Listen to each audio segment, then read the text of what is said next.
প্রত্যেকটা মুসলমানের সকাল হইলে করা উচিত, 2-4টা এমন আমল করে রাখা উচিত যে আমি যদি সন্ধ্যা পর্যন্ত মারা যাই তো আমার মৌত যেন শাহাদতের হয়।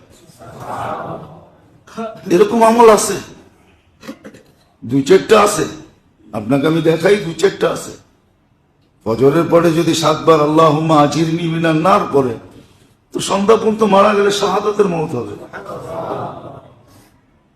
সাইয়্যিদুল ইস্তিগফার যে পড়ে সন্ধ্যা পর্যন্ত মারা গেলে শাহাদাতের মৌত হবে।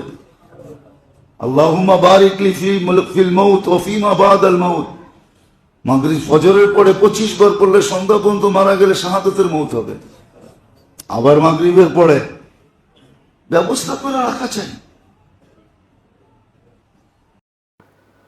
সুপ্রিয় দর্শক, আপনাদেরকে অনেক অনেক মোবারকবাদ এতক্ষণ আমার সাথে থাকার জন্য। যদি আমার এই ভিডিওটি ভালো লাগে থাকে তাহলে একটি লাইক করবেন, কমেন্ট করবেন এবং বেশি বেশি শেয়ার করে দিবেন যাতে করে আপনার অন্য বন্ধুরা দেখতে পারে। আর সুন্দর সুন্দর ভিডিও পেতে পেজটিকে ফলো করে দিবেন, সাথে থাকবেন। আমি আপনাদের সাথে আছি। আসসালামু আলাইকুম ওয়া রাহমাতুল্লাহি ওয়া বারাকাতুহু।